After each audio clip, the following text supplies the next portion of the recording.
Well, we got a problem.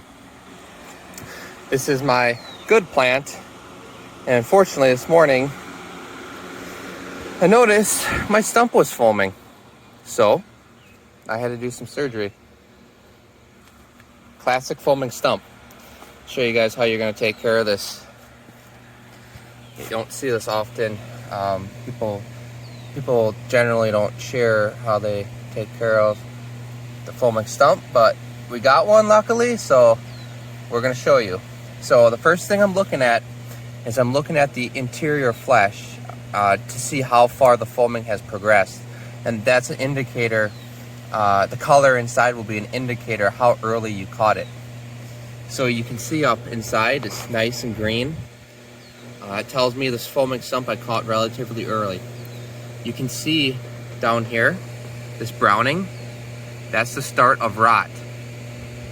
If this foaming stump would have been left for, we'll say, a week or so, this browning would have spread to the actual vine, and then it would have took out the actual stump, and it probably would have right down the main vine. That foam would have spread. But I can see that there's no foam up inside the stump, and it's nice and green and healthy. So that tells me I caught it really early, which is good. That's why you want to monitor your stumps. What you're looking for, and I wish I would have took a video of this, is this stump had some foam by it down here this morning, some white foam. And as soon as I seen that foaming stump, you're gonna come over here, you're gonna take the dirt off, and you're gonna notice your stump is leaking liquid water. There's too much pressure built up in the plant. It's taking up too much water, it's too much pressure, so it leaks at the where the most pressure is, which would be the stump. That's why you get the first leaking happening right here. What happens then is it starts leaking, and then it gets an infection, and then that's where the foam comes from. So we caught this relatively early. As you can see, I made a slit right down this stump. The purpose of that is to drain that liquid so it doesn't build up in the stump and create rot through the vine. So I did a slit, and I tapered off a drench hole so that water is now running. It's running right down here, and it's running away from the stump. And you can actually see the water running. In this rot right here, what I'm gonna do is I'm gonna take a little bit of rubbing alcohol and just rub it on the flesh that I cut to kill any bacteria. Not a lot, just a little. I'm gonna take a Q-tip, just clean it up. Then we're gonna put a fan on this stump, and we're gonna put a cover over it. Now what I did is I already went through and I unburied my main vine. But I unburied it, but the purpose for me to go in there was to check to see if there was any other pressure points that were leaking. You may just not be leaking at the stump. There could be other high pressure points that you're leaking at. And the other high pressure points you're looking at are these nodes. These nodes right here where the secondaries attach, you could be leaking it by these nodes. I was looking for that, and I didn't see anything. So that tells me I caught this really early. So we're gonna go ahead, we're gonna put that rubbing alcohol on it, set a fan up on it, and it'll do fine. If you catch them early, you're okay. So that being said, a lot of people would think this is that's the end of the plant. It's not. I've grown 2,000 pounders on foaming stumps before. You catch it early and you take care of it and you monitor it, you're okay. All right, we got everything set up. Everything looks good. I got a big old box fan right here, blowing right on the stump, drying that area up.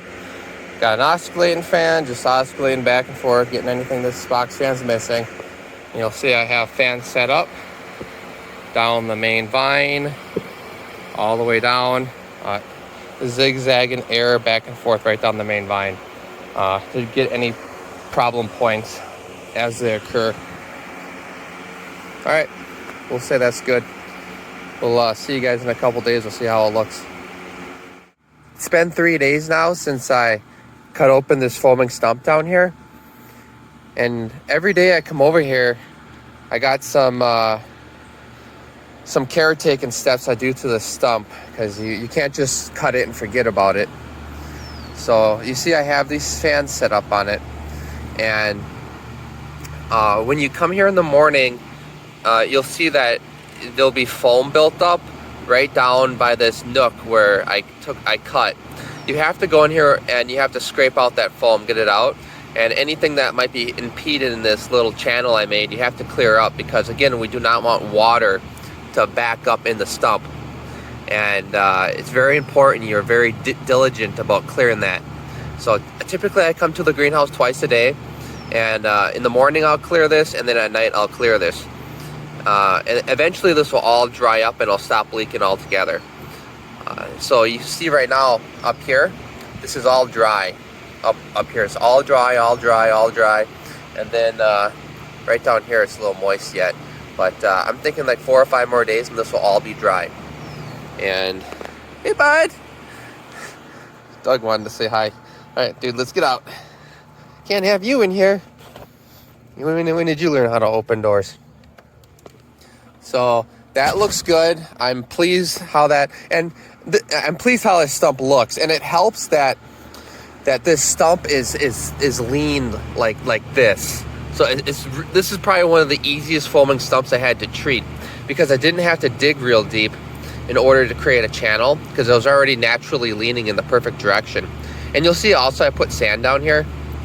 I put the sand down just to keep my roots covered, and the sand does a good job of channeling the water down, and because my soil absorbs a lot of the water, and then as the water hits my dirt, it absorbs, and then this will get wet, really wet right here. With the sand the water will hit the sand and it'll absorb down. It absorbs real nice and channels down, dispersing the moisture. It's just another way to keep the moisture away from the stump.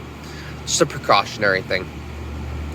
I did sprinkle a little bit of Captain up here. Typically I do that. I should have done that a while ago, but I didn't put any Captain on the actual wound itself. And that's just general care. It's a fungicide, Captain.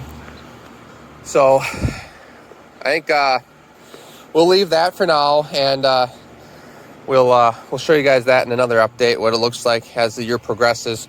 You'll see eventually this stump will actually spread wide open, and it'll be a big scar. It'll look really cool. A properly healed foaming stump looks very cool. Yeah, so we'll start over there by Clint's 1350, and we'll do an update on the fruit, and see if I have any other things I want to show you over there. All right, we'll hop right on over. All right, we're on the back side right now. This is the 1350 Dyson. You see the plant is a lot healthier than it was last week. The pumpkin itself is about 34 days old. She's doing maybe 20-25 pounds a day right now, and we probably won't get much more than that, just because we don't got any plant to push it. The fruit itself is a very, very nice shape. This is a beautiful shaped fruit. And I can no longer move it by myself, so she's growing. Typically I'll have to get my brother out here and help me move these now. Typically what happens is as these small fruit grow, they're growing so quick, so much volume. Even though they're not putting on a lot of weight, the volume is pressing and it's expanding. And what will happen is it'll grow and it'll push back on this vine, and this slack right here will eventually get pressed. And even though the pumpkin only put on 50 pounds, you moved like a foot. That's why it's important when these fruit are small, when you're able to lift them by hand, you want to lift them and move them out and put them back down to relieve that stress and create more slack. So right now, typically I'll have my brothers come out here and help me move these, because I can't lift that by myself. Over here we got one of my 2031s. This is that goofy guy I thought would abort. It's still growing, but sure looks weird. This fruit is not going to do good. It's not going to do good at all. But we're going to continue growing it, and we'll see what happens. Plant looks a lot better. This plant's taking out that calcium nitrate now too. Looking good. All right, we'll head on over here. This plant looks really nice. General leaf size. This is one of another 2031. My best one, I think. I've been cutting 2 or 3 secondaries every day, starting with the oldest secondaries, and I work my way around. until I get to the last new secondary, and then I'll snip them, and I'll snip that main secondary, or the main vine, and then all the energy will be going to the fruit. So yeah, when I come and snip these vines, I'll just grab the bud like that and snip it, because at some point you don't want to be growing vegetation anymore. You want to actually be putting all that energy to the fruit. And like I said in earlier videos, typically I like that to be done by day 20, but today or this year I'm extending it because I need more plant. My plants just aren't big enough. So this fruit, again, I mean, it's really nice shape. Probably 250 pounds. This guy's on day 29 today, another 2031. I got to start cutting back secondaries on this plant. I haven't even trimmed any secondaries. So this isn't going to be really good numbers for day 30. But I got a lot more plant now, so I feel comfortable cutting some secondaries and just going with it at this point. This fruit is a little weird shaped too. It has a really big back end and a big rib that comes through here. Yeah, it actually kind of looks like my 2095. My 2095 had a big rib and then a more, a lesser rib on this side. But I mean, it's growing, and you can't complain. So I think we'll call that a day. And right now, if you look over here, I'm running over my water because obviously I can't multitask. So I'm going to be doing some silicate and a Cal Mag drench this morning. Yeah, so we'll cover these pumpkins back up and get that water on the patch. So thank you guys for watching today, and we'll see you next week, and hopefully everything's a lot bigger then.